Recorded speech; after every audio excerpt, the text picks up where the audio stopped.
Cuando el tono de llamada se cortó abruptamente, el sonido del silencio fue más ensordecedor que la tormenta que golpeaba los ventanales automáticos de la clínica. Me quedé allí, con el teléfono apretado contra mi oreja, incapaz de procesar la crueldad de las palabras que acababa de escuchar. Me llamo Genoveva, y a mis 68 años había sobrevivido a un divorcio feroz que me dejó sin un centavo a los 40. Había levantado una empresa de importaciones desde la mesa de mi cocina y había vencido 2 neumonías. Pero nada, absolutamente nada en mi vida, me había preparado para el frío glacial que sentí esa noche. Y no era por el aire acondicionado del hospital. Hacía apenas 2 horas, el médico me había firmado el alta. Había sido un susto, una arritmia cardíaca provocada por el estrés, o eso decían los doctores. Yo sabía que era el cansancio acumulado de sostener el mundo sobre mis hombros. Me sentía frágil, una sensación que detestaba con toda mi alma. Mis piernas, habitualmente firmes y acostumbradas a caminar por bodegas y oficinas, temblaban ligeramente bajo el peso de mi cuerpo. Miré el reloj en la pared de la sala de espera, las 8:15 de la noche. Afuera, el cielo se caía a pedazos. Era una de esas lluvias torrenciales que convierten la ciudad en un caos de luces rojas y bocinas desesperadas. Marqué el número de mi hija, Lorena, con la certeza de quien llama a su salvavidas. Ella sabía que estaba internada. Se lo había avisado por mensaje esa misma mañana, aunque solo recibí un emoticón de unas manos rezando como respuesta. «¿Bueno?», contestó ella, con esa voz distraída que usaba cuando algo más captaba su atención. «Hija, soy yo. Me dieron el alta», dije, tratando de que mi voz no sonara tan débil como me sentía. «¿Podrías pasar por mí? Está lloviendo a cántaros y no me siento muy segura para estar sola en la calle esperando un transporte».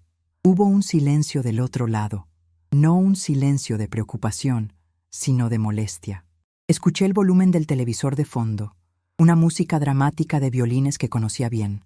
«Ay, mamá, ¿en serio te dieron el alta justo ahora?», resopló, y pude imaginarla perfectamente recostada en su sofá de terciopelo beige, ese que yo le había comprado la Navidad pasada. «No puedo ir, mamá. Estoy viendo la novela. Es el capítulo final de la temporada. Fernando por fin va a saber que el hijo no es suyo. No me puedo mover», parpadeé confundida. Pensé que había escuchado mal. «Lorena, estoy en el hospital. Me siento mareada», insistí, aferrándome a mi dignidad, que se desmoronaba rápidamente. «Mamá, por favor, no seas dramática. Estás dada de alta. Eso significa que estás bien. Pídete un taxi. Tienes dinero de sobra para pagar uno de esos de lujo. Te veo mañana, ¿sí? No me interrumpas más que me pierdo el diálogo». Y colgó. El clic final resonó en mi cabeza como un disparo. Bajé el teléfono lentamente y miré la pantalla negra. Mi reflejo me devolvió la mirada. Una mujer mayor, con el cabello gris perfectamente peinado, pero con los ojos llenos de una humedad que no tenía nada que ver con la lluvia.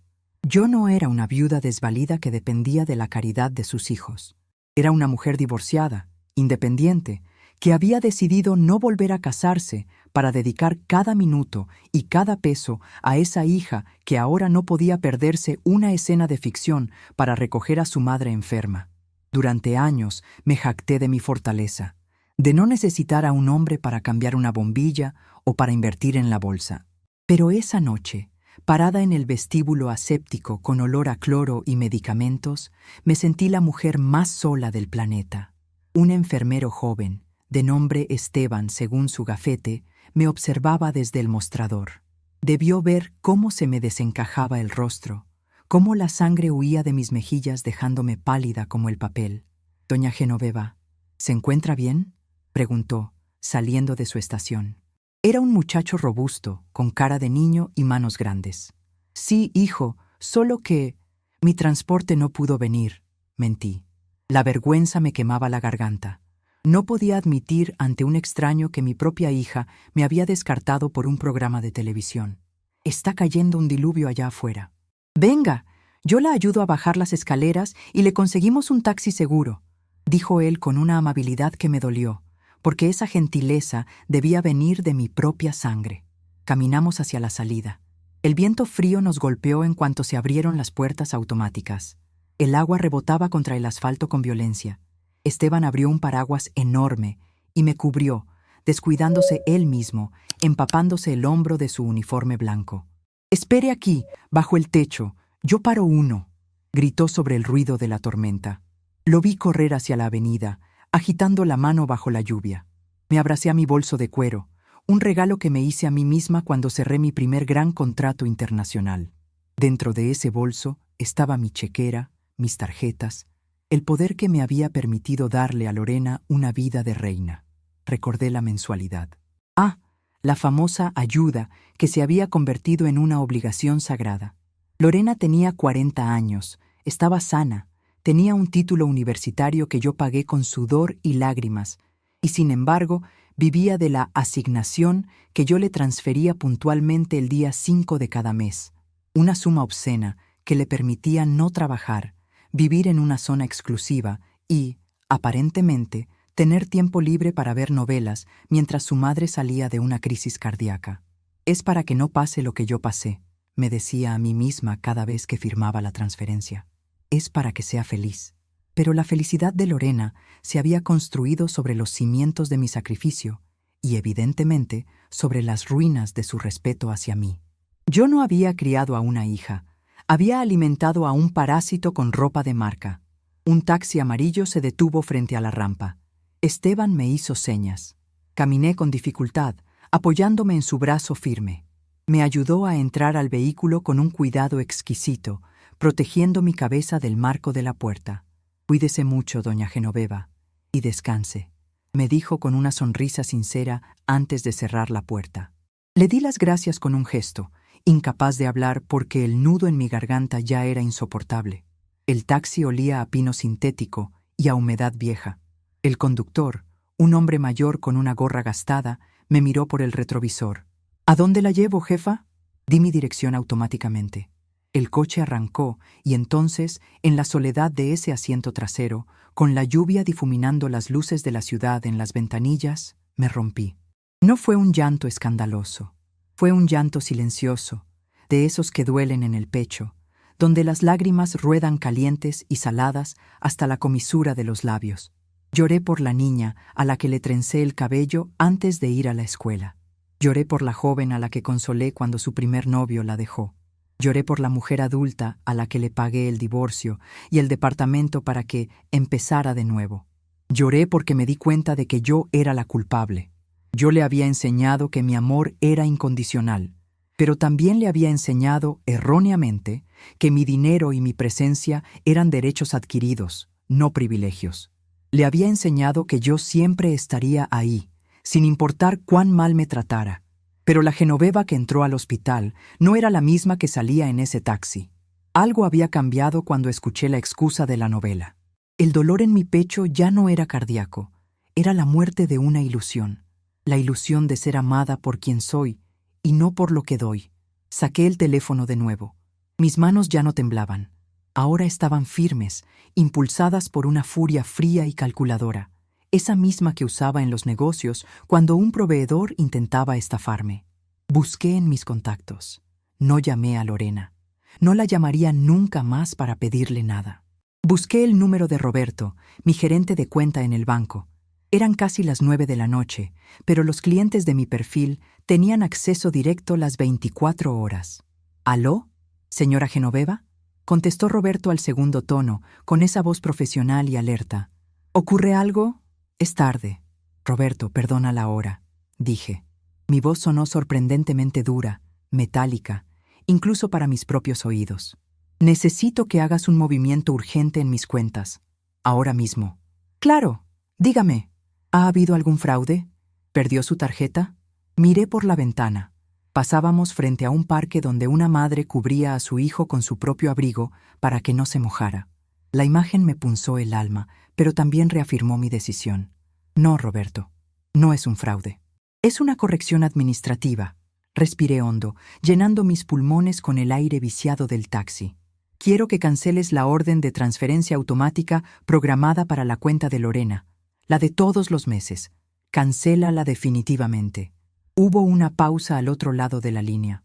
Roberto conocía mis finanzas mejor que nadie. Sabía que ese dinero era el sustento de mi hija. «¿La mensualidad completa, señora? ¿Está segura?» Sabe que se ejecuta automáticamente en 2 días. Completamente segura, Roberto. Y hay algo más. Dígame. La tarjeta de crédito suplementaria que está a su nombre, la Black que carga a mi cuenta principal. Bloquéala. Reportala como... no como robada. Simplemente cancélala, que deje de funcionar en este preciso instante. Entendido. Lo hago ahora mismo desde el sistema. ¿Algo más? Sí. Si ella llama al banco preguntando por qué no pasan sus pagos, le dices que es una orden directa de la titular y que cualquier reclamo debe hacérmelo a mí.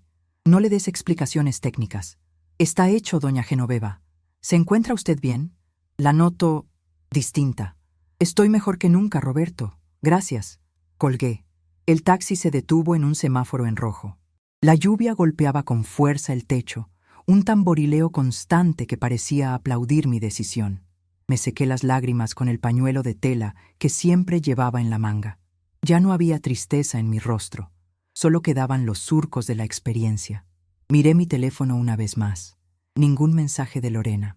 Seguramente la novela había terminado y ahora estaría cenando, tranquila, pensando que su madre ya habría resuelto su dramita del hospital. Pensando que el día 5, como un reloj suizo, el dinero aparecería en su cuenta para pagar su gimnasio, sus salidas y su vida de fantasía. Pobre ilusa. No tenía idea de que la novela de su vida acababa de dar un giro de trama brutal. Ella había elegido la ficción de la televisión sobre la realidad de mi salud. Perfecto. Ahora tendría que enfrentar la realidad de la vida sin mi red de seguridad.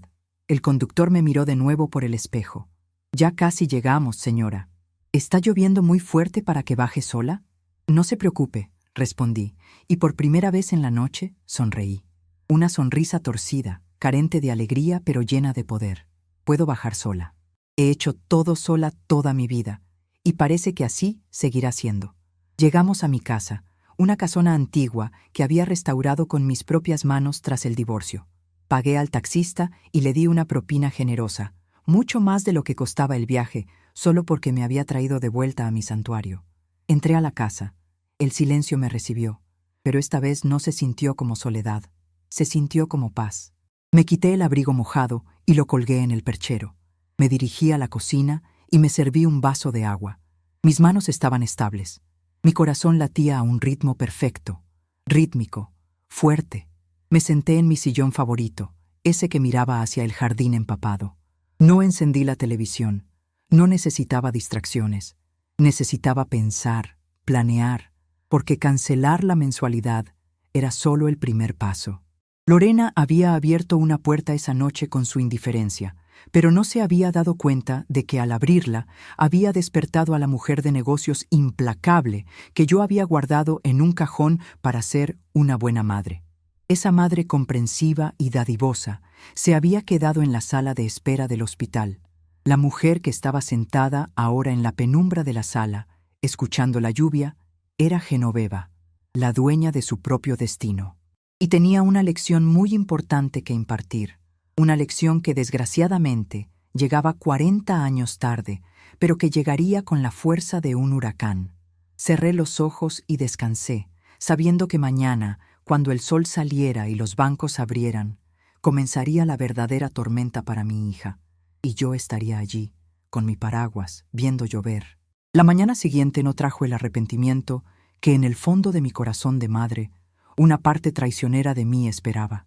Desperté con el cuerpo entumecido, no por la cama ortopédica del hospital, sino por la tensión de haber dormido en mi propia casa con un ojo abierto, esperando un mensaje, una llamada, una señal de humo de Lorena. Pero el teléfono, descansando sobre la mesa de noche de caoba, permanecía en un silencio absoluto y negro. Me levanté con una lentitud deliberada.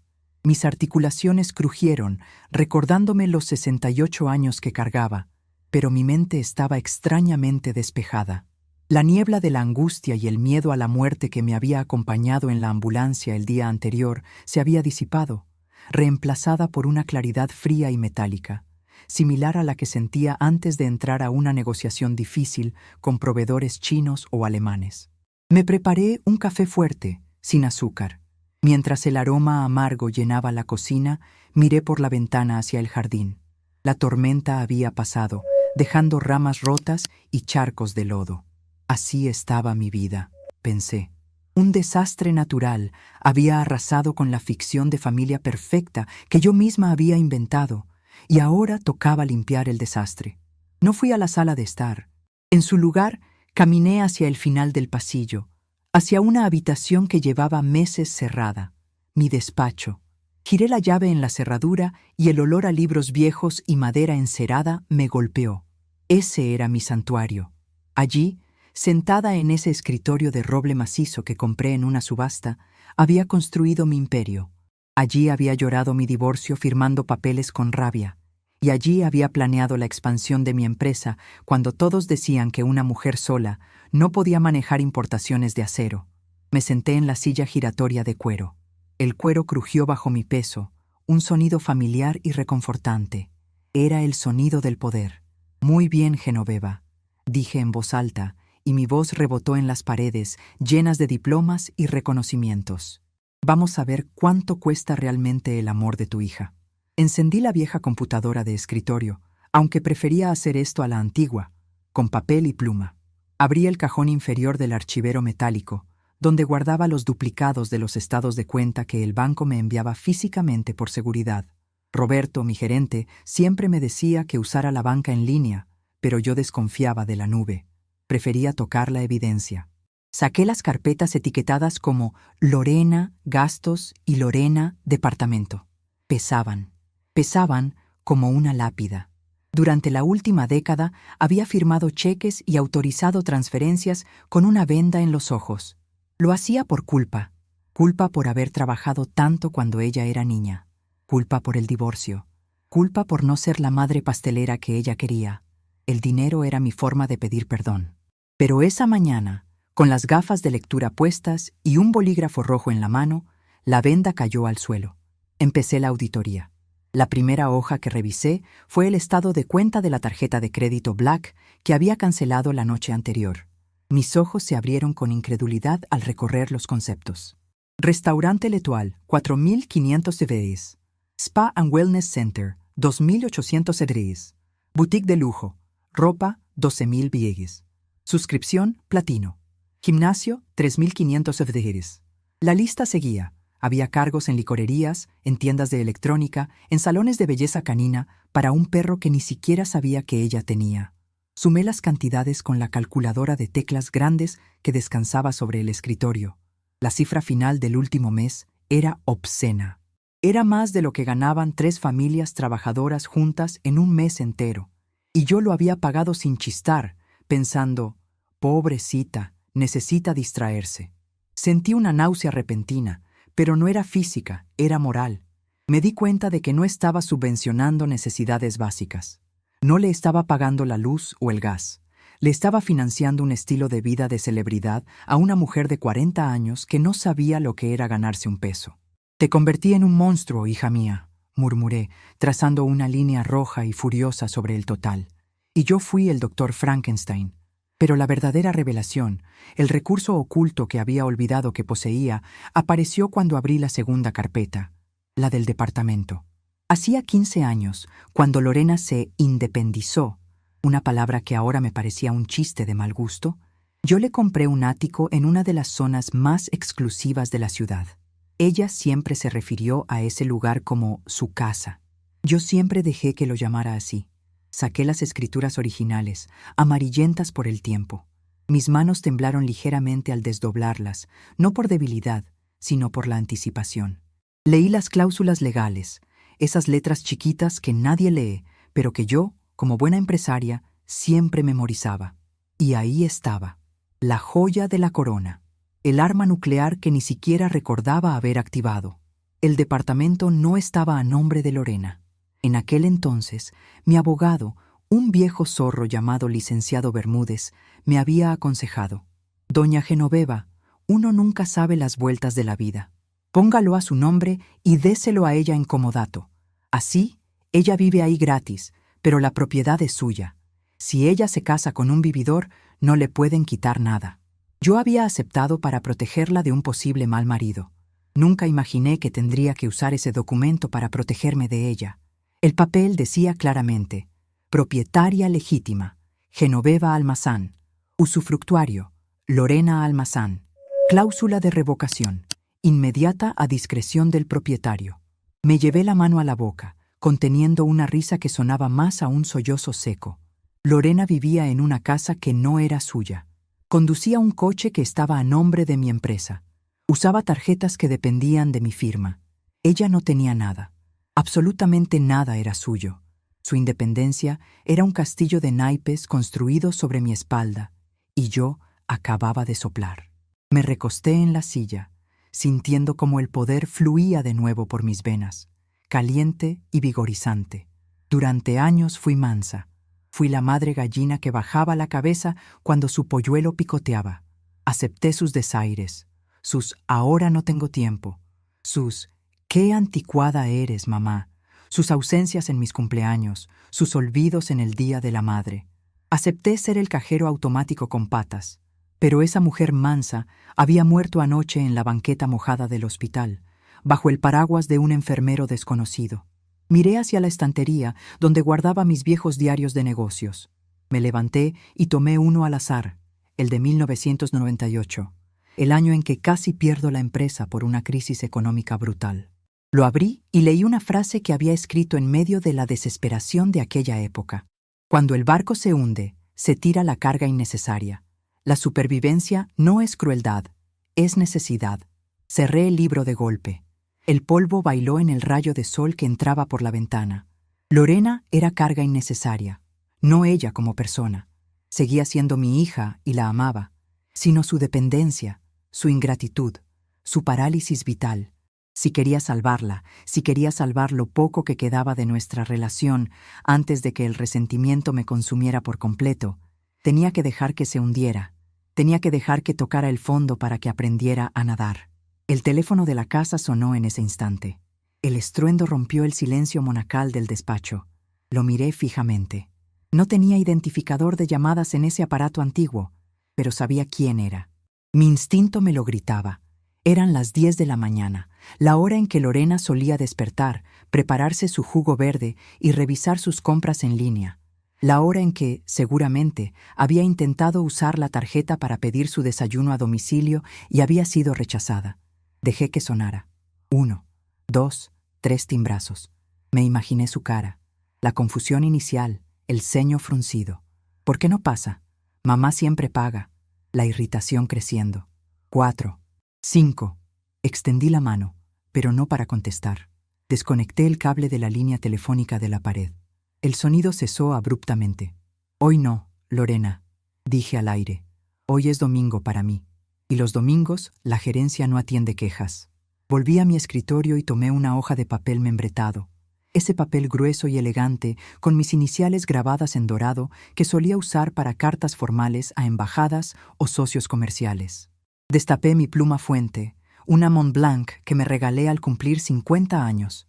La tinta negra fluyó sobre el papel con una elegancia letal. Comencé a redactar, no una carta de amor, sino un inventario, un desglose detallado de lo que se acababa. No lo enviaría aún. Era para mí. Era mi plan de batalla. 1. Cancelación de asignación mensual. Ejecutado. 2. Cancelación de tarjetas de crédito suplementarias. Ejecutado. 3. Recuperación de vehículo corporativo. BMW Serie 3. Pendiente. 4. Notificación de desalojo por término de comodato. En reserva. Escribir esas palabras me daba miedo, sí, pero también me daba una extraña paz. Era como extirpar un tejido gangrenado. Dolía, pero era la única forma de evitar que la infección me matara. Recordé la noche anterior, la voz de Lorena diciendo, «Fernando por fin va a saber que el hijo no es suyo». La ironía era deliciosa. Ella estaba tan preocupada por la verdad ficticia de una telenovela que no vio venir la verdad aplastante de su propia realidad. Busqué en mi agenda de contactos. Necesitaba un aliado. No podía hacerlo todo sola, no porque no fuera capaz, sino porque necesitaba testigos. Necesitaba legalidad. Marqué el número del celular personal del licenciado Bermúdez. Era domingo, pero él me debía favores desde los años 90. «¿Genoveva?», contestó él con voz ronca, probablemente recién levantado. ¿Pasó algo? Nunca llamas en domingo a menos que se queme el mundo. El mundo no se quema, Arturo, pero estoy a punto de prenderle fuego a una parte de él, respondí con firmeza. Necesito verte mañana a primera hora en mi despacho. Trae los documentos originales de la propiedad de la calle Reforma. El ático. ¿El de Lorena?, preguntó y pude notar la cautela en su tono. Genoveva, ¿estás segura? Sabes que eso va a desatar una guerra. No es una guerra, Arturo. Es una lección. Y sí, estoy segura. Trae también los papeles del coche y prepara un contrato de trabajo. ¿Contrato de trabajo? ¿Para quién? Para mi hija, dije, y una sonrisa amarga curvó mis labios. Si quiere dinero, va a tener que ganárselo. Quiero ofrecerle un puesto en la bodega, puesto de entrada, salario mínimo, horario completo. Hubo un silencio largo al otro lado de la línea. Arturo conocía a Lorena desde que era una niña con coletas. Sabía que ella jamás había levantado algo más pesado que una copa de champán. Genoveva, ella no va a durar ni un día. Se va a ofender. Te va a odiar. Que me odie, sentencié, mirando la lluvia de luz que entraba por la ventana. Prefiero que me odie siendo una mujer útil, a que me quiera, mientras espera que me muera para heredar. Nos vemos mañana a las 8, Arturo. No llegues tarde. Colgué. Me quedé mirando el teléfono móvil que había dejado en la cocina pero que ahora fui a buscar. Tenía 14 llamadas perdidas de Lorena y 5 mensajes de WhatsApp. Abrí los mensajes, sintiendo una curiosidad mórbida. 10:15 AM. Mamá, ¿qué pasa con la tarjeta? Me la rechazaron en Uber Eats. ¡Qué vergüenza! 10:20 AM. Mamá contesta. ¿Estás bien? ¿Te pasó algo en el hospital?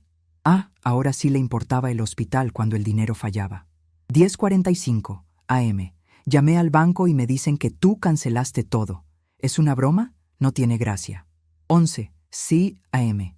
Mamá, esto es ridículo. Necesito ir al súper. No tengo efectivo. Arréglalo ya. 11:15 AM. Voy para tu casa. Tenemos que hablar. Leí el último mensaje y sentí un escalofrío. Voy para tu casa. Bien, que viniera. Me dirigí al baño de la planta baja. Me lavé la cara con agua fría. Me miré al espejo.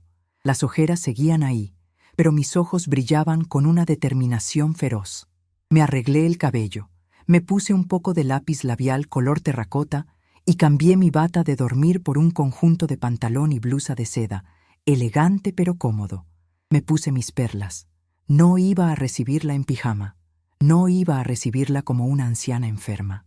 Iba a recibirla como la dueña de la casa, como la matriarca, como la directora ejecutiva de esta familia rota. Regresé al despacho y coloqué los documentos estratégicamente sobre el escritorio. El estado de cuenta con los gastos superfluos subrayados en rojo al centro. Las escrituras del departamento a la derecha, visibles pero cerradas. Fui a la cocina y preparé otra taza de café.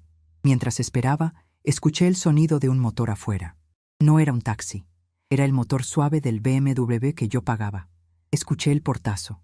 Escuché los tacones golpeando el camino de piedra de la entrada. El timbre sonó insistentemente. 1, 2, 3 veces, seguido de golpes en la madera con los nudillos. «Mamá, abre. Sé que estás ahí. Está el coche en la cochera». Caminé despacio hacia la puerta. Mi corazón latía fuerte, pero no de miedo, sino de adrenalina. Era la misma sensación que tenía antes de despedir a un empleado deshonesto. No abrí de inmediato. Dejé que tocara un poco más. Dejé que su desesperación macerara un minuto. Respiré hondo. Recordé la lluvia de anoche. Recordé al enfermero Esteban mojándose para conseguirme un taxi. Recordé la soledad del asiento trasero. «Ya voy», dije en voz baja para mí misma. «La función ha terminado, Lorena. Bienvenida a la realidad». Giré el picaporte y abrí la puerta. Lorena estaba allí, con el rostro enrojecido por la ira, el teléfono en la mano y vestida con ropa deportiva de diseñador que costaba más que mi primera oficina. Me miró con una mezcla de furia y desconcierto. «¿Se puede saber qué te pasa?», gritó antes de siquiera decir hola. «¿Tienes idea del ridículo que pasé? Me rechazaron la tarjeta por un smoothie de 200 pesos.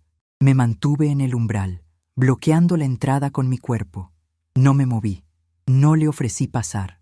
Solo la miré, con una calma que la descolocó visiblemente. Buenos días a ti también, hija, dije con voz suave, pero cargada de hielo. Me alegra ver que la novela terminó, porque ahora empieza mi turno. Lorena parpadeó, confundida por mi tono. Abrió la boca para replicar, para lanzar otra de sus quejas habituales, pero algo en mi postura la detuvo. Quizás fue la forma en que estaba parada, con la espalda recta y el mentón alto. O quizás fue la mirada en mis ojos, una mirada que ella no había visto en décadas. La mirada de la mujer que había levantado un imperio de la nada. Pasa, dije finalmente, haciéndome a un lado. Tenemos que revisar unos números, y creo que no te van a gustar. Lorena entró a la casa como un huracán categoría 5, trayendo consigo el olor a lluvia, a perfume francés importado y a esa indignación tan particular que solo tienen los que nunca han escuchado la palabra no. Sus tacones de suela roja repiquetearon contra el piso de madera noble del vestíbulo, un sonido agudo y autoritario que, años atrás, me habría hecho correr para atender sus necesidades, pero yo ya no corría. Permanecí inmóvil junto a la puerta abierta, observándola con la curiosidad de un antropólogo que estudia una especie exótica y peligrosa. «Es increíble, mamá», exclamó, arrojando su bolso de marca sobre la credenza antigua que había pertenecido a mi abuela. La cajera me miró como si fuera una delincuente. «Fondos insuficientes», dijo la maquinita. Yo, Lorena Almazán, tuve que dejar el pedido en la barra y salir corriendo. ¿Tienes idea de la humillación? Cerré la puerta con suavidad. El clic del cerrojo sonó definitivo, encerrando su berrinche dentro de mis 4 paredes. La humillación es un sentimiento interesante, Lorena, dije, caminando despacio hacia la sala, obligándola a seguirme. A veces es muy educativa. Ella se detuvo en seco, quitándose las gafas de sol oscuras para mirarme con el ceño fruncido. Sus ojos, idénticos a los de su padre, me escrutaron buscando la disculpa habitual, el cheque de emergencia, el abrazo consolador. No encontró nada de eso. ¿De qué hablas? ¿Llamaste al banco? Seguro fue un error del sistema por el cambio de mes o algo así. Roberto es un incompetente, siempre te lo he dicho. Deberías cambiarte a una banca privada más exclusiva. Me senté en mi sillón individual, crucé las piernas y entrelacé los dedos sobre mi regazo. La miré fijamente. Siéntate, hija. El tono de mi voz no fue una sugerencia, fue una orden ejecutiva. Lorena, desconcertada por mi falta de agitación, se dejó caer en el sofá de enfrente, resoplando como una adolescente castigada. Tengo prisa, mamá. Tengo cita con el dermatólogo a las 12 y necesito que me des otra tarjeta o efectivo. No puedo llegar tarde. El doctor Valladares cobra la consulta aunque no vayas. El doctor Valladares tendrá que esperar, respondí con una calma glacial. Y sobre Roberto, él no cometió ningún error. Fui yo quien ordenó el bloqueo. Lorena soltó una risa nerviosa, corta y aguda. ¿Tú? ¿Por qué harías eso? ¿Te hackearon la cuenta? Ay, mamá, te dije que no abrieras correos extraños. Nadie me hackeó, Lorena. Cancelé tus tarjetas y detuve tu mensualidad porque estoy haciendo una auditoría, una reestructuración de mis activos. Y tú, querida, eres mi pasivo más costoso. Ella me miró como si le estuviera hablando en arameo antiguo. La palabra pasivo no estaba en su vocabulario emocional. Para ella, el dinero era como el oxígeno, invisible, omnipresente y un derecho de nacimiento. No entiendo nada. ¿Estás enojada por lo de ayer? Preguntó, bajando un poco la guardia, aunque la molestia seguía latente en su voz. Mamá, por favor, no seas rencorosa. Ya te dije que estaba viendo el final de temporada. No podía pausarlo, era en vivo. Además, te dieron el alta. Mírate, estás perfecta. Hasta te ves más dura. Dura, repetí la palabra saboreándola. Sí, supongo que el pavimento mojado y la soledad endurecen a cualquiera. Ay, qué dramática. Ya, perdóname. ¿Sí? Juntó las manos en un gesto teatral de súplica que había perfeccionado a los 5 años para conseguir dulces. Te prometo que la próxima vez voy por ti, aunque esté viendo los premios Oscar. Ahora, ¿puedes desbloquear la tarjeta? En serio necesito ir al derma. En ese momento, tuve la certeza absoluta de que mi plan era necesario. No había ni un ápice de remordimiento real en sus ojos. Solo había prisa. Prisa por volver a su vida de fantasía financiada por mi sudor. Me puse de pie y caminé hacia el escritorio que tenía en un rincón de la sala, donde había dejado una pequeña libreta de notas, no las carpetas grandes del despacho. Esas las reservaba para el golpe final. Ahora solo necesitaba jugar un poco, tensar la cuerda para ver hasta dónde aguantaba antes de romperse. Antes de hablar de desbloqueos, necesito que me aclares ciertos movimientos. Mentí. No necesitaba ninguna aclaración. Conocía cada centavo gastado, pero quería verla retorcerse. Quería escuchar sus justificaciones absurdas. Tomé la libreta y fingí leer. El mes pasado hay un cargo de 12,000 pesos en vinos y licores El Roble. ¿Me puedes explicar eso? Tú no bebes tanto, o al menos eso creo. Lorena se acomodó el cabello, visiblemente incómoda. Eso fue para la fiesta de inauguración del departamento de Cami. No podía llegar con las manos vacías, mamá. Compré unas cajas de champán. Es inversión social. Tú siempre dices que hay que mantener las relaciones públicas. Ya veo. Inversión social, anoté imaginariamente en la libreta. ¿Y los 4,500 en la tienda de mascotas Paws and Luxury? Hasta donde sé, tu perro come croquetas, no caviar. Es para el tratamiento de aromaterapia de Toby, exclamó indignada, como si yo fuera una bárbara inculta. Está muy estresado últimamente por los ruidos de la construcción de al lado. Necesitaba relajarse. Mantuve mi rostro impasible, aunque por dentro sentía una mezcla de risa histérica y ganas de vomitar. Aromaterapia para un perro, mientras su madre salía sola de un hospital bajo la lluvia. La desconexión con la realidad era total. Entiendo. El estrés es terrible. Yo también lo sé, dije, mirándola a los ojos. Ayer, por ejemplo, tuve mucho estrés cuando mi corazón falló y no había nadie para llevarme a casa. Quizás debí ir a Paws and Luxury. Lorena rodó los ojos y suspiró ruidosamente. Ya vas a empezar. Mamá, te lo compenso, ¿ok? El domingo te invito a comer. Yo pago... Bueno, tú pagas, pero yo elijo el lugar y te hago compañía. ¿Trato hecho? Era fascinante. Ella creía que su presencia era un regalo, una moneda de cambio con la que podía comprar mi solvencia económica. Creía que yo estaba haciendo todo esto solo para llamar su atención. Una rabieta de anciana solitaria que se solucionaría con un almuerzo y un poco de adulación barata. No tenía idea de que yo ya no quería su compañía comprada. Vamos a hacer algo, Lorena, dije, cerrando la libreta con un golpe seco. No voy a desbloquear las tarjetas hoy. ¿Qué? Su rostro se descompuso. Pero tengo cosas que hacer. El sistema del banco tarda 24 horas en procesar la orden de desbloqueo. Mentí de nuevo, con una fluidez que me sorprendió. Años de negociar con tiburones me habían enseñado a mentir con la verdad, pero no te voy a dejar desamparada. Metí la mano en mi bolsillo y saqué un billete de 500 pesos y otro de 200. Los alicé sobre la mesa de centro. Toma, 700 pesos. Debería alcanzarte para el taxi de regreso a tu casa y para comprar algo de comer en el supermercado. Nada de restaurantes hoy. Ella miró los billetes como si fueran servilletas sucias. ¿Es una broma? Con esto no pago ni la consulta del dermatólogo, ni la gasolina de la camioneta. Entonces cancela la consulta. ¿Y la camioneta? Bueno, espero que tenga el tanque lleno. Si no, tendrás que aprender a usar el metro. Es muy eficiente, dicen. Lorena se levantó de un salto, roja de furia. ¡Esto es ridículo! ¡Me estás castigando como a una niña chiquita! ¡Tengo 40 años, mamá! Exacto, dije, elevando la voz apenas lo suficiente para cortar su grito. Tienes 40 años. A tu edad, yo ya había perdido una casa, me había divorciado, había fundado una empresa y te estaba pagando las mejores escuelas privadas de la ciudad. A tu edad, yo no pedía dinero para aromaterapia canina. Yo lo generaba. Hubo un silencio tenso. El reloj de péndulo en el pasillo marcó las 11:30 con su tic-tac monótono. Lorena me miraba con una mezcla de odio y confusión. Nunca le había hablado así. Siempre había sido la madre facilitadora, la que suavizaba los golpes de la vida. «Estás rara», masculló ella, tomando los billetes de la mesa con un gesto brusco y metiéndolos en su bolso. «Seguro son las medicinas que te dieron. Te están afectando el juicio». «Tal vez», concedí sonriendo levemente. «O tal vez las medicinas me aclararon la vista. Como sea, me voy. No tengo tiempo para tus lecciones de moral hoy.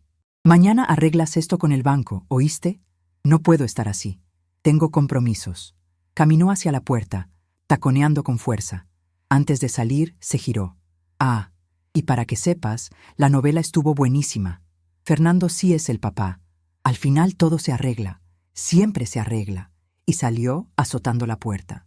Me quedé de pie en medio de la sala, escuchando cómo el motor de mi BMW, porque era mío, aunque ella lo condujera, rugía en la entrada y se alejaba a toda velocidad. Al final todo se arregla, había dicho. Pobre ilusa. Creía que la vida tenía guionistas perezosos como los de sus programas. Creía que el status quo era inamovible. Me dirigí a la cocina y me serví un vaso de agua fría.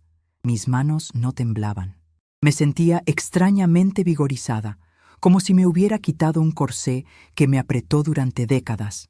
La primera fase de mi plan estaba completa. La había dejado con la duda, con la incomodidad, pero todavía con la falsa seguridad de que esto era temporal. Ella pensaba que era un castigo de un día. Yo sabía que era el comienzo del fin de su vida parasitaria. Regresé a mi despacho. Arturo, mi abogado, llegaría al día siguiente, pero yo necesitaba adelantar trabajo. Saqué una carpeta nueva, una que no le había mostrado a Lorena. La etiqueté con mi letra cursiva y firme. Plan B, recuperación. Empecé a redactar correos electrónicos. No los envié, los dejé en borradores, listos para ser disparados como balas de cañón en el momento preciso. El primero era para la agencia de bienes raíces que administraba el edificio donde vivía Lorena. Conocía al dueño de la agencia, un viejo amigo. Asunto: Inspección de propiedad PH4. Estimado Jorge, necesito que programes una inspección urgente del ático para evaluar condiciones de venta o renta a terceros. Mantén esto confidencial por 48 horas. El segundo correo era para el gerente de recursos humanos de mi propia empresa, un hombre leal que había empezado cargando cajas hace 20 años. Asunto: vacante en almacén. Carlos, necesito que abras una plaza de ayudante general en la bodega norte. Turno matutino. Salario base según ley, sin privilegios. El candidato se presentará el martes. Escribir ese correo me dolió en el pecho. Imaginé a Lorena, con sus uñas de acrílico y su ropa delicada, en medio del polvo y las cajas de cartón. Me dolió la madre que llevo dentro, esa que quiere proteger a su cría de todo mal. Pero luego recordé la lluvia. Recordé veo la novela. Recordé el desprecio en su voz hace unos minutos al ver los 700 pesos. El dolor es el mejor maestro, pensé, repitiendo la frase que mi propio padre me decía cuando me caía de la bicicleta. Lorena nunca se había caído. Yo siempre había puesto almohadas en el suelo. Ya era hora de quitar las almohadas y dejar que sintiera el cemento. Pasé la tarde organizando papeles, revisando pólizas de seguro y testamentos. Cambié a los beneficiarios de mis seguros de vida. Ya no sería Lorena al 100%. Establecí un fideicomiso con reglas estrictas. Ella solo recibiría dinero si demostraba tener un empleo estable durante 2 años consecutivos y si pasaba pruebas antidoping mensuales. El resto de mi fortuna iría a una fundación de becas para mujeres emprendedoras. Si yo moría mañana, Lorena no heredaría un imperio para despilfarrarlo en spas y fiestas. Heredaría una oportunidad, nada más. Al caer la tarde, el teléfono de la casa volvió a sonar. Lo había conectado de nuevo. Dejé que el contestador automático hiciera su trabajo. «Mamá, soy yo». La voz de Lorena sonaba irritada, con ruido de fondo de tráfico. Los 700 pesos no me alcanzaron para nada. Tuve que ponerle gasolina a la camioneta y ahora no tengo para cenar. Esto ya no es gracioso. Contéstame. Escuché el mensaje mientras bebía una taza de té de manzanilla, mirando el jardín a través de la ventana. El sol se estaba poniendo, tiñendo el cielo de un naranja violento. «No es gracioso, hija», susurré al aparato. «Es la vida, y la vida cobra caro». No levanté el auricular. No la llamé de vuelta para transferirle fondos. Me mantuve firme, sentada en la penumbra, resistiendo el impulso atávico de solucionar sus problemas. Era una tortura silenciosa, una batalla contra mis propios instintos maternales que habían sido pervertidos por la culpa y el dinero. Esa noche cené ligero, una sopa de verduras que preparé yo misma, disfrutando del silencio de mi casa. No me sentía sola. Me sentía acompañada por mi dignidad recuperada. Me fui a la cama temprano. Necesitaba descansar. Mañana sería el día de la revelación. Mañana, Arturo traería los documentos legales que convertirían mis palabras en hechos irrevocables. Mañana, Lorena recibiría el golpe de realidad más fuerte de su existencia. Mientras me acomodaba bajo las sábanas frescas, pensé en el enfermero Esteban. Pensé en su amabilidad desinteresada. Y pensé en Lorena, que probablemente estaba en su departamento de lujo, que legalmente era mío, comiendo quizás un sándwich barato, furiosa, culpándome de su desgracia momentánea, sin saber que el techo sobre su cabeza estaba a punto de desaparecer. Sonreí en la oscuridad. Una sonrisa triste, pero necesaria. Había pasado años construyendo un muro de dinero alrededor de mi hija para que nada la tocara. Ahora, con mis propias manos y un dolor inmenso en el alma, estaba demoliendo ese muro, ladrillo por ladrillo, para que por fin la luz del sol y la lluvia fría pudieran tocarla y, con suerte, hacerla florecer. Cerré los ojos. Dormí mejor que en los últimos 20 años. La trampa estaba puesta. El escenario estaba listo. Solo faltaba que la actriz principal llegara a su última función. La mañana del lunes amaneció con una luminosidad insultante. Un sol radiante que se colaba por las cortinas pesadas de mi despacho, burlándose de la tormenta emocional que estaba a punto de desatarse entre esas 4 paredes. Arturo, mi abogado de toda la vida, llegó puntual a las 8, con su maletín de cuero desgastado y esa expresión de perro viejo que huele problemas. Se sentó frente a mí, removiendo su café con una lentitud exasperante, evitando mi mirada directa. «Genoveva», dijo finalmente, dejando la cucharilla sobre el plato con un tintineo metálico. «¿Estás absolutamente segura de esto? Legalmente es impecable, blindado por todos lados, pero moralmente es una bomba atómica. Estás a punto de dejar a tu hija en la calle». Le sostuve la mirada, imperturbable. Mis manos descansaban sobre el escritorio de roble, entrelazadas, firmes. No había temblor en mis dedos, solo la frialdad de quien ha tomado una decisión de vida o muerte. Moralmente, Arturo, llevo 20 años criando a una inútil, respondí con voz seca. La bomba atómica ya estalló el sábado por la noche, cuando mi corazón falló y ella eligió la televisión. Lo que vamos a hacer hoy no es un ataque, es una operación de rescate. Y en los rescates, a veces hay que romper huesos para salvar la vida. Arturo asintió, resignado. Sacó los documentos, 3 carpetas de color manila, perfectamente alineadas. El contrato de trabajo, la revocación de tarjetas y, la más pesada de todas, la notificación de desalojo. Lorena llegó 20 minutos tarde. Escuché el motor de la camioneta en la entrada, seguido del golpe seco de la puerta del vehículo. Entró a la casa sin llamar, como siempre, haciendo resonar sus tacones por el pasillo.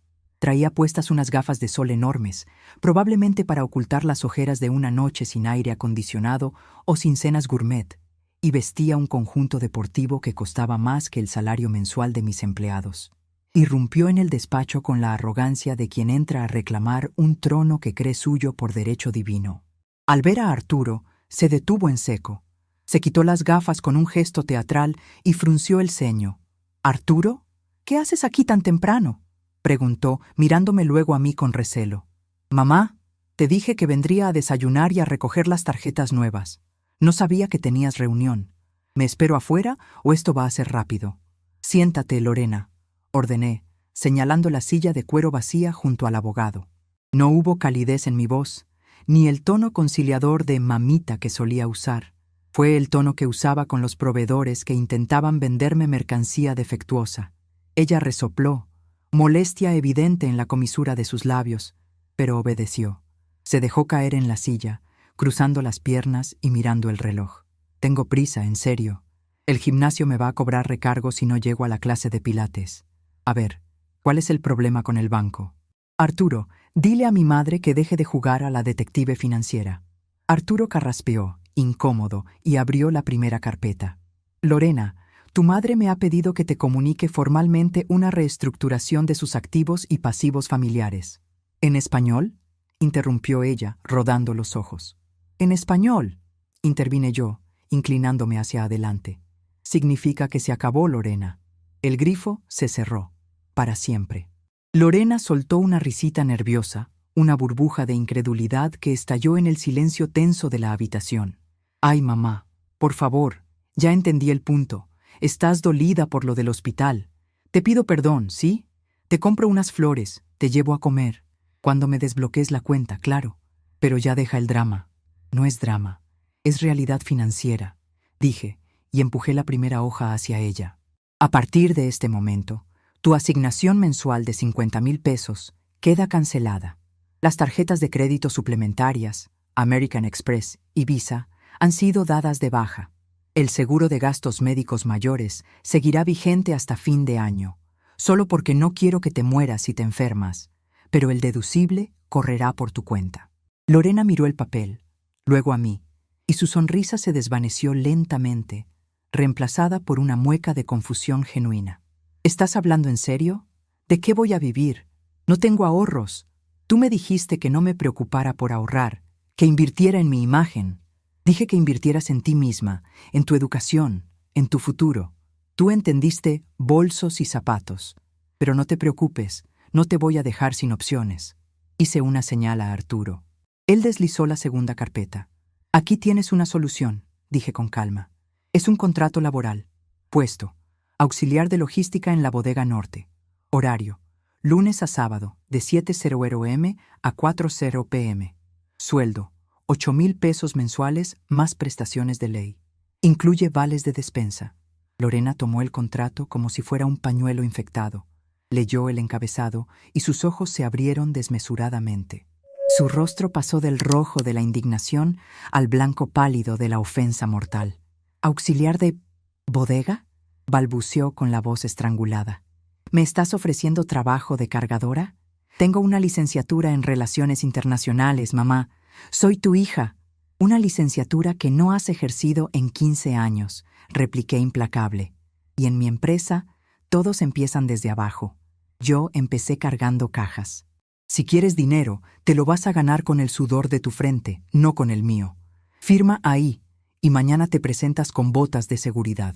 Lorena se puso de pie de un salto, tirando la silla hacia atrás. El ruido fue seco, violento. «¡Estás demente!», gritó, y vi cómo las venas de su cuello se hinchaban. «Esto es humillante. No voy a trabajar en una bodega llena de polvo con gente así. Prefiero morirme de hambre». «Esa es tu elección», dije sin alterarme. «Pero antes de que te vayas a morir de hambre, a tu ático de lujo, hay un último asunto que tratar».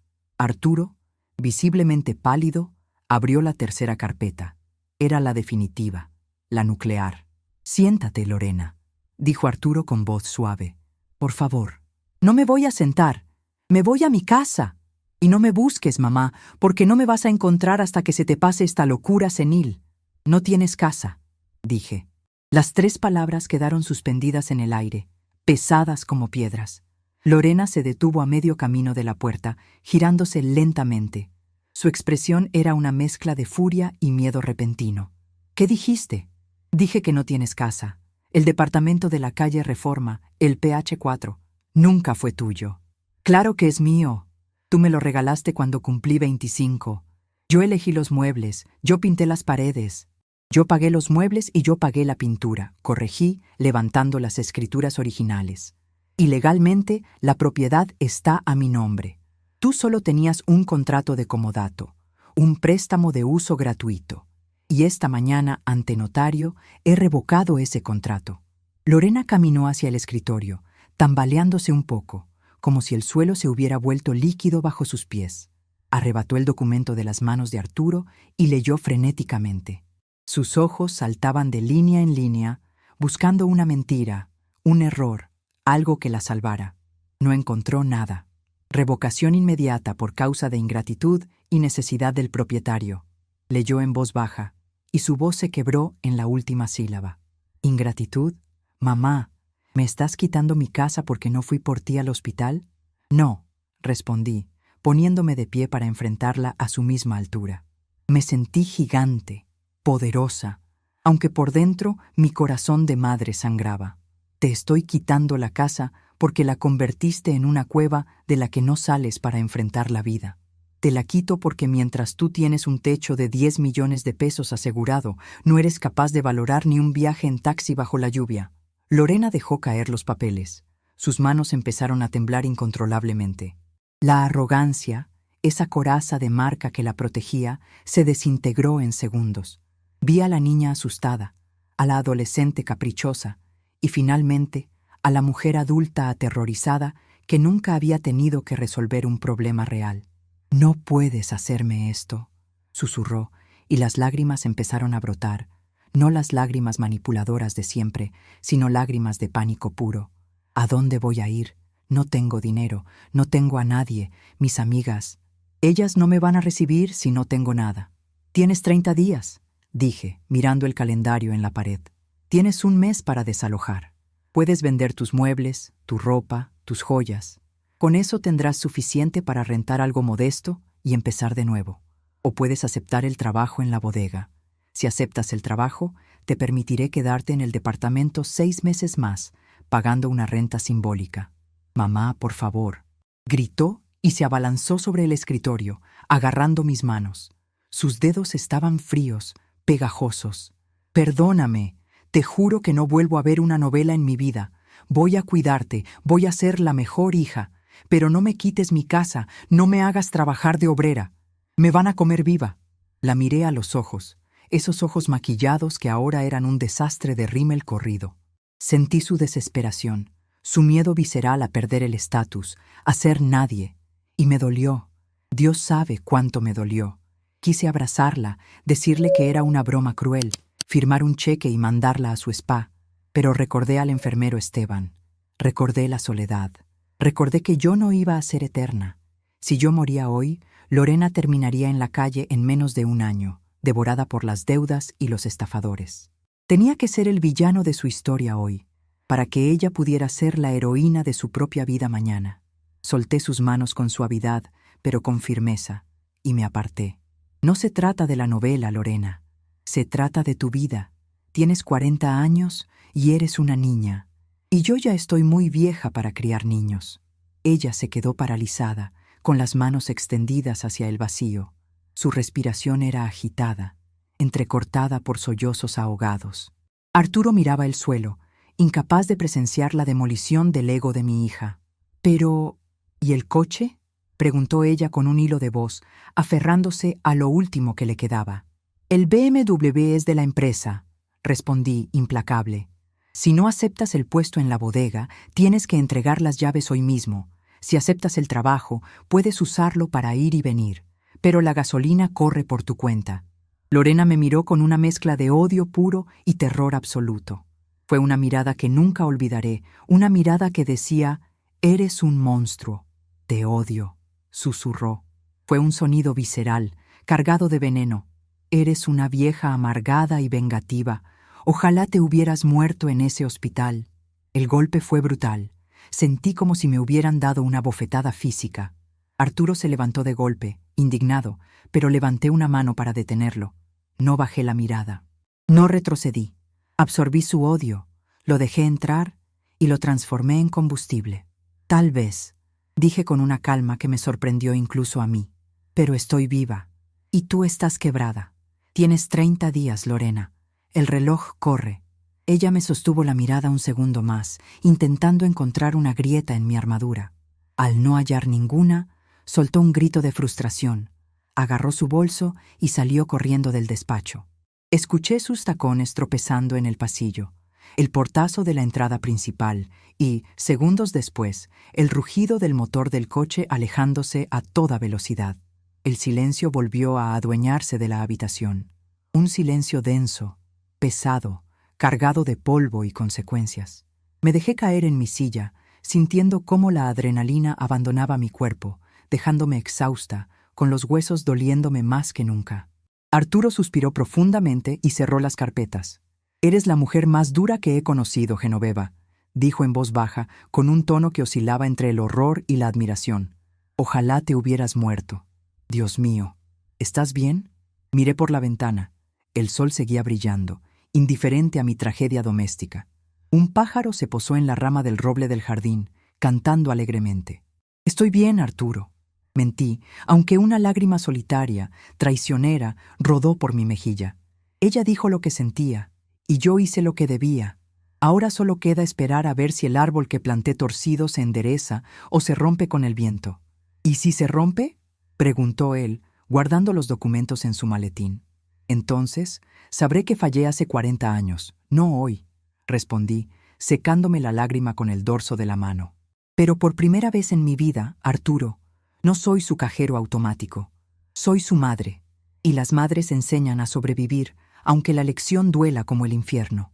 Arturo se despidió con un apretón de hombro y salió, dejándome sola en mi fortaleza vacía. Me quedé allí sentada durante horas, escuchando el tic-tac del reloj, pensando en mi hija. Imaginé su llegada al departamento que ya no era suyo. Imaginé su pánico al abrir el refrigerador vacío. Imaginé su soledad, tan parecida a la mía en aquel taxi bajo la lluvia. Había sido el golpe más duro de mi vida. Había destrozado la relación con mi única hija. Había escuchado de su boca que deseaba mi muerte. Y sin embargo, mientras el sol comenzaba a declinar, sentí algo extraño nacer en mi pecho. No era culpa, no era arrepentimiento, era dignidad. Había recuperado mi vida, había recuperado mi respeto. Y aunque el precio había sido devastador, sabía que había hecho lo correcto. La telenovela de Lorena había terminado. Los créditos habían rodado. Ahora, en la oscuridad de la realidad, le tocaba a ella escribir su propio guión, sin mi pluma y sin mi chequera. Y yo estaría aquí, esperando, rezando para que, al final del capítulo, ella descubriera que es capaz de ser algo más que la hija de Genoveva. Me levanté, alicé mi falda y caminé hacia la cocina. Tenía hambre. Iba a prepararme algo de comer, algo sencillo. Por primera vez en años, la comida me sabría a libertad. Los días que siguieron al portazo de Lorena fueron de un silencio sepulcral, tan denso que casi se podía masticar. La casa, enorme y vacía, parecía haberse expandido durante la noche, como si las paredes retrocedieran para dejarme más sola con mis pensamientos. Sin embargo, por primera vez en décadas, esa soledad no me pesaba. No era el vacío de quien ha sido abandonado, sino el espacio libre de quien ha sacado la basura. Durante las primeras semanas, el instinto de madre me despertó varias veces en la madrugada, con la mano extendida hacia el teléfono, lista para transferirle dinero, para preguntar si había comido, para asegurarme de que el mundo no se la hubiera tragado. Pero cada vez que mis dedos rozaban el auricular frío, recordaba su voz deseándome la muerte. Recordaba la lluvia golpeando el taxi, y retiraba la mano como si el aparato quemara. No cedí. Arturo me mantuvo informada con la eficiencia de un general en tiempos de guerra. Lorena intentó vender los muebles del ático, pero el contrato de comodato y la vigilancia del edificio se lo impidieron. Intentó sacar préstamos a su nombre, pero su historial crediticio era nulo.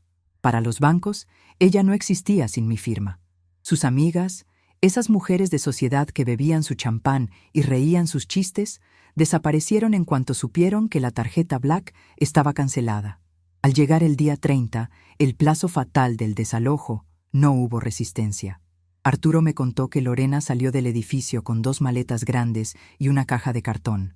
Dejó atrás los muebles de diseñador, las lámparas importadas y la vida de fantasía. Entregó las llaves en la recepción sin decir una palabra, con los ojos hinchados y el orgullo hecho trizas. No aceptó el trabajo en la bodega. Desapareció del radar.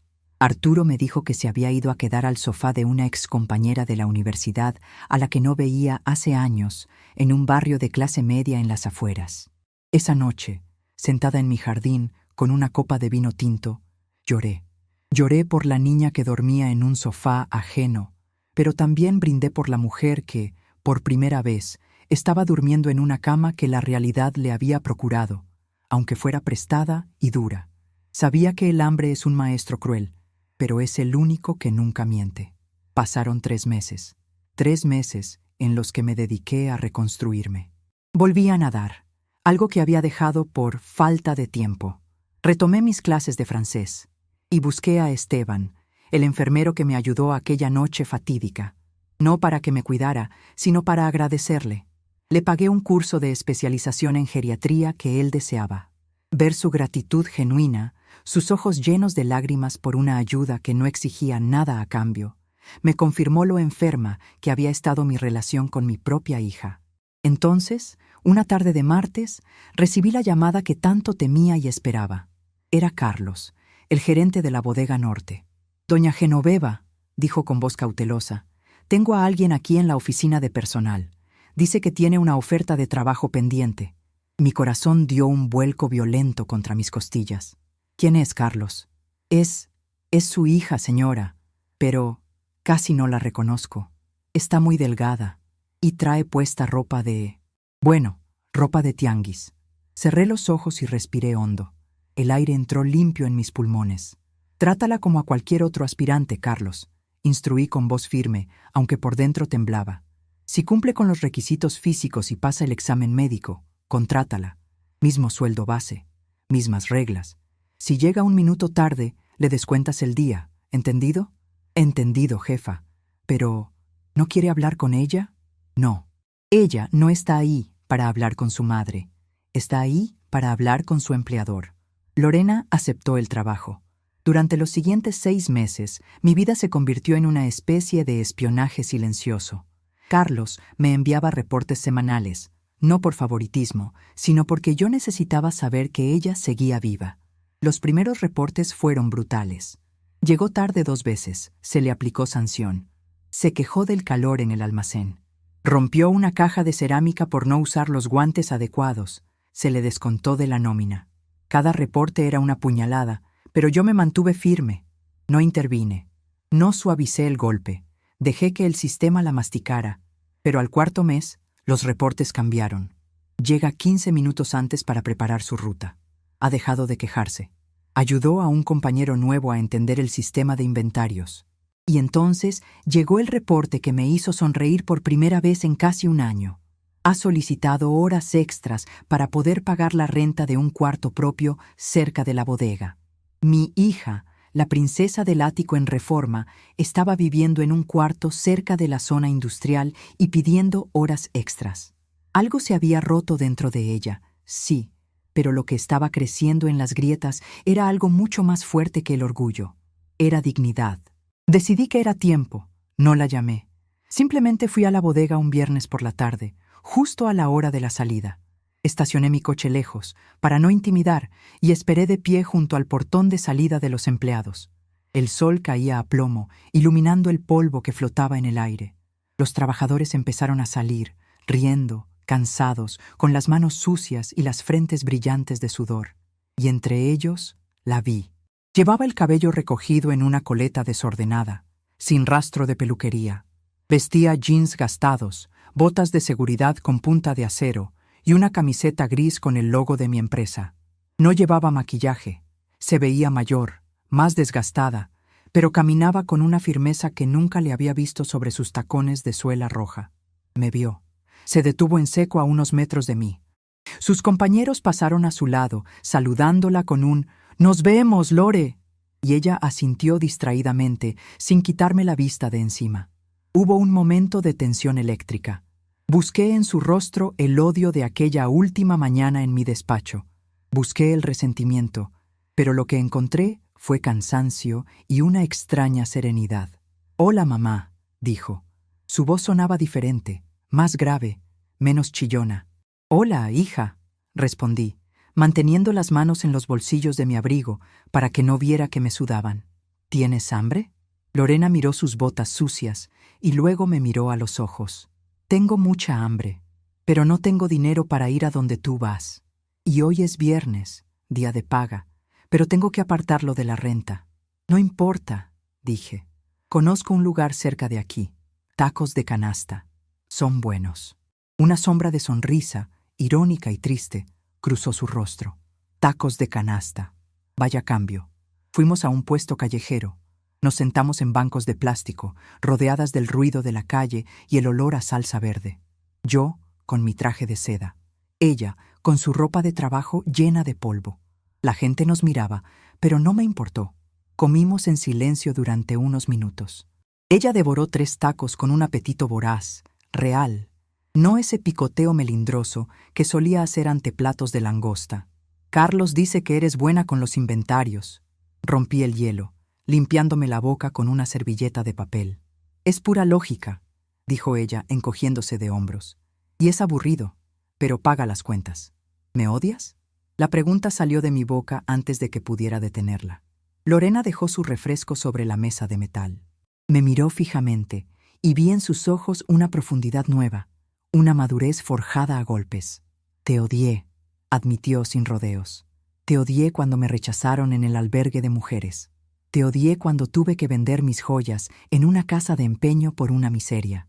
Te odié la primera semana en la bodega, cuando me salieron ampollas en los pies y lloré en el baño. Hizo una pausa, mirando el tráfico de la avenida. Pero la semana pasada pasó algo. Se rompió una tubería en mi cuarto. Se inundó todo. Antes, te habría llamado gritando para que me mandaras a un plomero y me pagaras un hotel. Esta vez, cerré la llave de paso, sequé el agua, busqué un tutorial en YouTube y cambié el empaque yo sola. Me costó 50 pesos. Me miró de nuevo y sus ojos brillaron. Cuando terminé, me senté en el piso mojado y me sentí poderosa. Me sentí capaz. No le debí nada a nadie. Esa noche dormí tranquila. Así que no, mamá, ya no te odio. Todavía estoy enojada y me duele que me hayas tirado a los leones, pero creo que entiendo por qué lo hiciste. Sentí un nudo en la garganta tan grande que pensé que me ahogaría. Extendí mi mano sobre la mesa y tras un segundo de duda, ella puso la suya sobre la mía. Su mano estaba áspera. Tenía un callo en la palma y una uña rota. Nunca había sentido una mano tan hermosa. La novela terminó. Lorena, susurré. Sí, dijo ella, retirando la mano suavemente. La novela terminó. Ahora estoy viviendo el documental, y es mucho más difícil, pero al menos es real. Pagó su parte de la cuenta. Sacó un monedero desgastado, contó las monedas con cuidado y las dejó sobre la mesa. Yo invito lo mío, dijo con orgullo. No quiero deberte nada.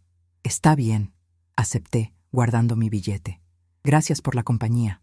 Tengo que irme. Mañana entro a las 7 y el camión tarda en pasar.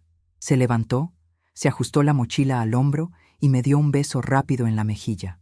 Olía a sudor y a jabón barato, pero para mí olía a esperanza. Adiós, mamá. Nos vemos, tal vez el próximo mes, cuando junte para invitarte yo. La vi alejarse caminando hacia la parada del autobús, con la espalda recta y la cabeza alta. No era la mujer sofisticada que yo había creado con dinero. Era una mujer en construcción, hecha de sus propios esfuerzos. Regresé a mi casa, a mi santuario. Esa noche dormí con una paz que no conocía. Han pasado 2 años desde entonces. Lorena nunca regresó al ático de Reforma. Ese departamento lo vendí y usé el dinero para crear un fondo de inversión para mujeres mayores que, como yo, se quedan solas y necesitan reinventarse. Lorena sigue trabajando en la empresa, pero ya no carga cajas. Ascendió por méritos propios a supervisora de logística. Se gana cada centavo de su sueldo. Vive en un departamento pequeño pero digno, que paga ella misma. Conduce un auto usado que compró a plazos. Nuestra relación no es perfecta. No somos las mejores amigas que se van de compras y se cuentan chismes. Quedaron cicatrices. Hay una distancia respetuosa entre nosotras. Un espacio donde ella protege ferozmente su independencia y yo respeto sus límites. Pero cuando nos vemos para comer, una vez al mes, hablamos de cosas reales. Hablamos de economía, de trabajo, de la vida. Ya no hablamos de telenovelas. Yo he cambiado también. Dejé la dirección operativa de la empresa y me dedico a viajar. Conocí la Patagonia, caminé por las calles de Kioto y aprendí a bailar tango en Buenos Aires. Descubrí que la vida a los 70 años no es un epílogo, sino un capítulo nuevo y vibrante, siempre y cuando no cargues con lastres que no te corresponden. A veces, cuando llueve mucho y veo las gotas golpear la ventana, recuerdo aquella noche en el hospital. Recuerdo el dolor agudo de sentirme desechable, pero luego sonrío, porque esa lluvia no solo me mojó a mí, regó la tierra seca donde mi hija estaba plantada. Fue una tormenta necesaria. He aprendido que el amor de una madre no siempre es un abrazo suave o un cheque en blanco. A veces, el acto de amor más grande y doloroso que puedes hacer es cerrar la puerta, guardar la billetera y dejar que tus hijos enfrenten su propia tormenta. Porque solo bajo la lluvia se aprende a valorar el refugio, y solo cuando te quitan el suelo bajo los pies, descubres que tienes alas para volar. Soy Genoveva, tengo 70 años, y finalmente, tanto mi hija como yo somos libres.